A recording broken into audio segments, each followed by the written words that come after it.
আসসালামু আলাইকুম, কেমন আছেন সবাই? আশা করি ভালো আছেন। আমি নিজের হাতে যে চুড়িগুলো তৈরি করেছি আজকে আমি আপনাদের সবগুলো দেখিয়ে দিব। অবশ্য আমার কাছে সব চুড়ি নেই, আমি কিছু চুড়ি গিফট করে দিয়েছি। আমি একে একে আপনাদের সবগুলো চুড়ি দেখিয়ে দিচ্ছি।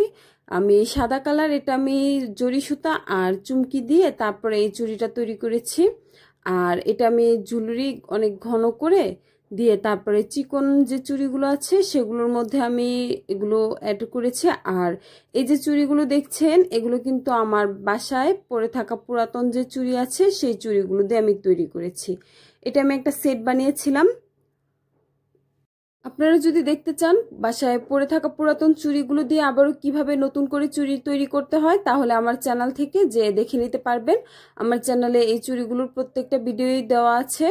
তারপর এই চুড়িগুলো আমি তৈরি করেছি আমার বাসায় পড়ে থাকা পুরাতন কাচের চুড়ি দিয়ে। তারপর আমি নিয়ে নিয়েছি আরও এক জোড়া চুড়ি। এই চুড়িগুলো আমি কাচের চুড়ি দিয়েই তৈরি করেছি। প্রথমে আমি কাপড় পেঁচিয়ে তারপর আমি উপর দিয়ে ঝুলুরি সেলাই করে অ্যাড করে দিয়েছি। তারপর আমি নিয়ে নিচ্ছি আরও এক জোড়া চুড়ি।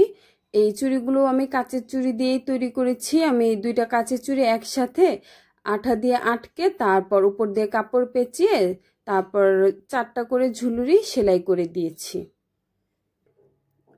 তারপর আমি নিয়ে নিয়েছি আরও এক সেট চুড়ি। এই চুড়িগুলো আমি স্টিলের চুড়ি দিয়ে তৈরি করেছিলাম। আমার বাসায় থাকা পুরাতন যে স্টিলের চুড়ি ছিল সেই স্টিলের চুড়ি দিয়ে আমি এইগুলো তৈরি করেছিলাম। আর মিরর অ্যাড করে সুতা দিয়ে আমি সুন্দর করে কাজ করেছি। তারপর আমি নিয়ে নিয়েছি আরও এক জোড়া চুড়ি। এগুলো আমি অবশ্য চুড়ির বেস কিনে তারপর আমি তৈরি করেছিলাম। এর চুড়ির বেসের জোড়া আমার থেকে রেখেছিল 8 টাকা করে। তারপর আমি আরও এক জোড়া চুড়ি নিয়ে নিচ্ছি হলুদ কালার। এগুলো আমি জরি সুতা আর চুমকি দিয়ে চুড়িটা তৈরি করেছি। এগুলো আমি চুড়ির বেস দিয়ে চুড়িটা তৈরি করেছি। আমি এই যে গোলাপি রঙের চুড়ি জোড়া দেখছেন আর হলুদ রঙের চুড়ি জোড়া দেখছেন এগুলোর জন্য আমি একটা সেট বানিয়েছিলাম। আমি প্রথমে ভেবেছিলাম 2টা করেই রাখবো, পরে দেখলাম না, এই 4টা একসাথে রাখার ফলে অনেক বেশি সুন্দর লাগছে। আর এই যে এগুলো দিয়ে আমি এক সেট বানিয়েছি। আর আমি এই চুড়িটা একটাই বানিয়েছিলাম। আমি ডিজাইনটা দেখছিলাম কেমন লাগে, কেমন করে বানালে সুন্দর হবে। তো আমি এই চুড়িটাও এই সেটটার সাথেই দিয়ে একটা সেট বানিয়ে নিয়েছি।